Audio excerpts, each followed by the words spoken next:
My sensors went up at that point. I'm like, huh? Because, I don't know, people who've watched our recaps probably realize that I typically suspect everyone of lying.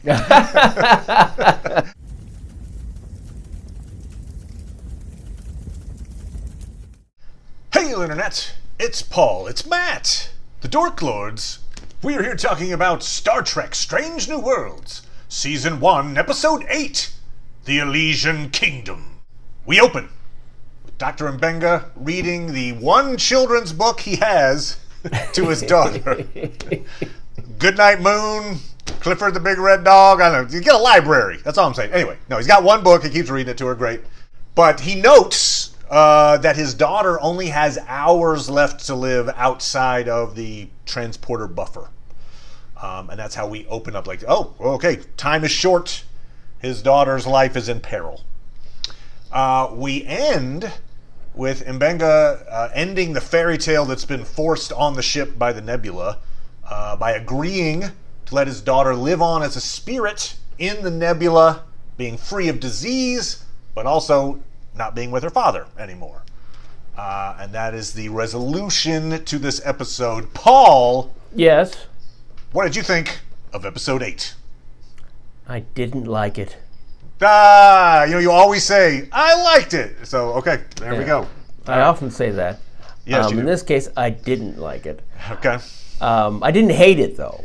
Okay. But I didn't like it. I didn't think, I think could have been played for more laughs than it was. I think they had their comedic moments, but I didn't really feel like just having some characters be cowardly or vain was really as comedic as it could have been in this. More like, I would have liked, I guess, more like Princess Bride or something, which I think works on a kid's level, but also for adults.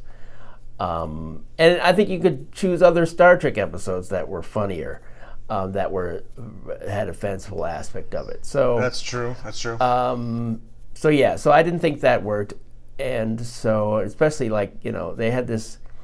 The whole plot of the story didn't seem like it was very good, so I think that's why it didn't work for me. Anyway, that's what I thought. Okay. No. What did you think? I completely disagree. No. Actually, I pretty much agree with you on this. In my opinion, this is the weakest episode of the season so far. Okay. They rolled the dice. Probably a D20, in fact, but they rolled a 1.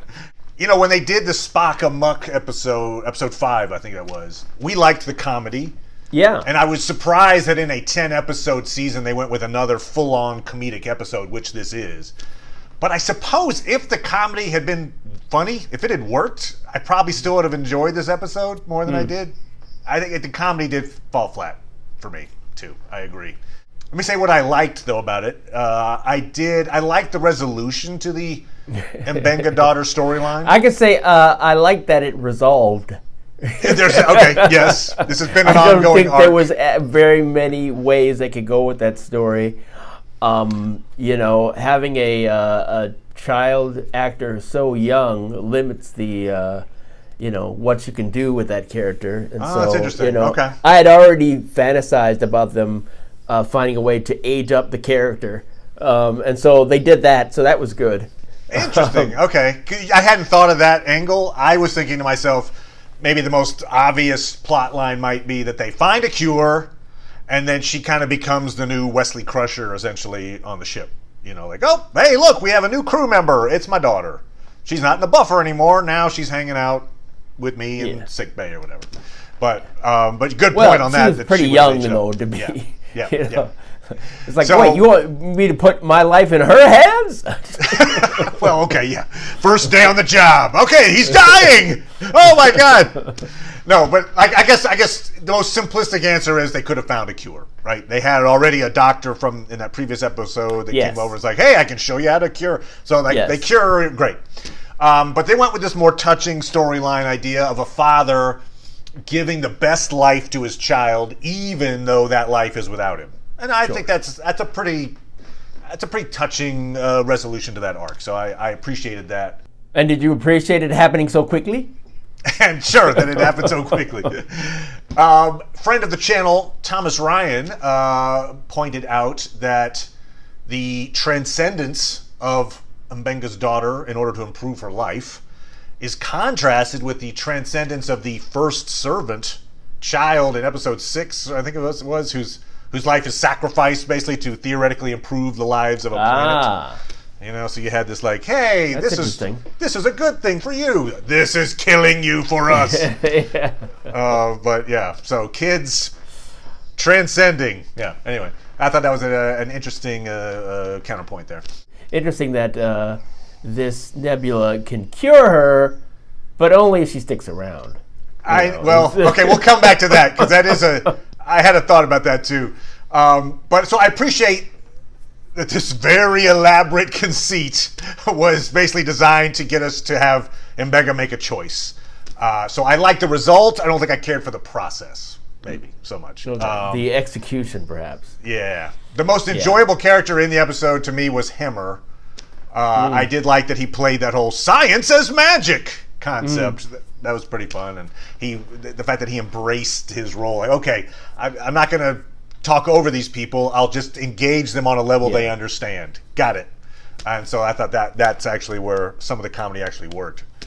You mentioned like some of the characters were cowards. Some characters maybe were playing against type. Like Pike maybe was a coward. Certainly, Ensign Uhura was this evil queen. Yeah. But some of the roles didn't seem to be against type. They were just like characters filling roles. It felt like, like, hey, we need Hunter. Okay, number 1. I'm not sure that number 1 was playing against type as like an effective warrior. Definitely okay, not. Nurse Chapel was like, I'm working in medicine. So it wasn't consistent in that way. I guess I would have preferred for the fairy tale to tell us more about the crew. Like almost like a Freudian glimpse at seeing them in another setting. I think that might have been more like more there for that. Yeah, I think maybe if they I think a mistake they made was wanting to keep the fact that it was really Mbenga's daughter that was the source of it a secret. I think they could have done that sooner, and then he just could have been like trying to figure out how to find his daughter from the very beginning. Right. And I think, too, they could have set up perhaps more, like instead of just playing along immediately, saying, okay, is this the best course? Maybe I should test whether or not this is, and this is where it leads to me like a lost opportunity in a way. Because that's why I told you that it sort of plays like bad improv, because anything that happens to the crew that doesn't fit like technologically with their understanding, they're all like, what is it? What is that? You're right, Whatever. It's the questions. It's what is a sick bay? What is dopamine? What's a computer? Like, we get it. You don't understand the terminology. Move on. Yeah, and also, too, the attitude of Mbenga throughout it was just sort of like this weird, like, underplaying the whole time, just so you could see that he's not, he's not in it, but he knows what to do. So it's just sort of like this sort of underplaying that he does all the time, which is, like, crappy for comedy. It almost felt like, too, they were... I wasn't in the writer's room, but I'm guessing they were like, it's a fairy tale, so let's keep it light. But also, like, there was no sense of urgency. There was no... Like, I think they needed a ticking clock. They needed something like, hey, without maintenance, which we're not doing because we don't know how to work a ship anymore. Right, life support and it's funny. You like gave them at the very start of it. You emphasized something that slipped over my head. That he talked about how basically his daughter only has hours to live. So if he immediately discovered that she was out of the thing, that could have been the ticking clock. That would have been the ticking clock. Yep, and they didn't do that. Nope. Yeah, you're right. That's a perfect ticking clock. Oh my God, she's out of the buffer, and time. Oh God, I got to do a thing. Perfect. That would have been perfect. It would have added this sense of like, oh my, these things matter. There's stakes to whether or not I go along with this choice or not. As it was like eventually the story will get. Yeah, and if he had they could have set it up that if he had varied too much, that she would have gotten upset, and then he couldn't. He couldn't. Right, you're breaking the story. Somehow you're like, oh crap. Okay, never mind. I agree. it's kind of like it was so broad a brush, they didn't really think about the fine details of where they could go with it, which I think you're right. Those fine details could have made this really elevated. And I think the story, that fairy tale story, is just boring. What the hell? Who cares about this stupid, what is that MacGuffin thing they were talking about the whole time? The Mercury Stone. That has a soul. Like, what the fuck are you talking about? You know, and then, oh, jeez. Your brother is a wizard. Right. It was a half-assed fairy tale as well. It was like, okay. They just found a way to put more characters in it. Like, okay, we need a brother wizard's great. Oh, we need a evil queen. Got it. But I'll say this: you were pointing about the nebula. So Mbega makes the choice. The nebula takes the daughter. Yes. Then she comes back. It's when she comes back as a grown woman to say basically like, "Hey, I'm happy in the nebula. Everything's great. You made the right choice." Like that's my sensors went up at that point. I'm like, huh? Because people who've watched our recaps probably realize that I typically suspect everyone of lying. Don't believe Leia. She's trying to anyway. No, but anyway. But so her appearance felt so convenient, like the nebula is reassuring Mbenga, like everything's cool, no need to regret your decision. No, none. And so it made me start thinking, like, I mean, the nebula can create mass illusions. You know, for it to create an illusion of his daughter seems pretty easy for it, frankly. Like, I was like, I don't think the show's going in this direction, but can you trust the nebula? I don't think you can. I wouldn't. I wouldn't be, okay, thanks, Nebula, appreciate it. Hey, my daughter's great. Yeah. All right, we can move. Like, you're awfully trusting that this is all exactly as you imagine it's working out. But anyway, I don't know. So they're not going that dark. She's just being tortured off in the nebula somewhere, and he's like, oh, thank goodness, my daughter's okay. Hey, But it did make me think, like, you're being awfully trusting of this alien thing that you just met and really screwed with the ship in major ways, Anyway, but I get it. For the sake of the story, it was like, believe it, face value, this is the way it's happened, and she's fine. And she's grown up, and she's no longer a little kid, so if we ever have to come back to her, she'll be grown up. Yep, good. I had to say this is probably my least favorite of our 8 episodes. It swung for comedy and missed the comedy, and I think it missed some good opportunities.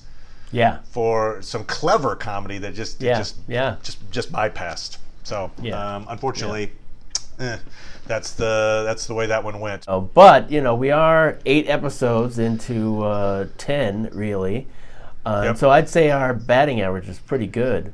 Oh yeah. No, the batting average is still very high, and I'm looking forward. I am confident that at least one of these last 2 episodes is going to be very good. So at least one. Ooh. Well, I'm saying 50-50 chance. 50-50 chance. Batting 500, baby. We roll that dice. Also, we got some comments from folks about what show we should be covering next. Seems like we had some folks mention The Boys. Although, interestingly, those who mentioned The Boys also were like, I want you to cover The Boys because I have mixed feelings about it, which is interesting. Like, okay, fair enough. I get that. They're like, they want to hear what we think about it. But also, we got comments about Westworld. And since Westworld just started, and it is a week-to-week show and not a binge type show, I think right now we covered season 3 and we were less than impressed with season 3 of Westworld. I think we're going to try to cover it with the hopes that it's more like season 1 Westworld than season 3 Westworld. So that's I think that's where maybe we headed. can do a sort of wrap up of The Boys, once we digest that season, which I haven't begun yet. I gotcha. Yeah, I've seen a bit of it, and I mean it's to The Boys, blueprint. There's shock. It shocks you. It's got shocking stuff. That's that show. For better or worse, you're like, oh, okay. So we can do that for sure. And then of course, once we get into late August, we get what's going to be Paul's favorite time of year, We're going to have Oh, Westworld, HBO. HBO will then start, after Westworld ends, House of the Dragon. yes. So Game of Thrones, the following week, Rings of Power. We'll have 2 fantasy shows going at the same time. Paul is about to be Yeah. ecstatic about that. Yeah, thankfully, I talked to my doctor about the appropriate medication. That All I right, should fair take. enough. I think So, that's wise. That's yeah, wise. Yeah. So by then I should have built up enough immunity to be able to handle it. So All right, awesome. All right, so we'll be back talking about Star Trek: Strange New Worlds and also Westworld. So thanks so much, Paul. Appreciate it, good sir. sure. And we'll talk to everybody next time. Bye.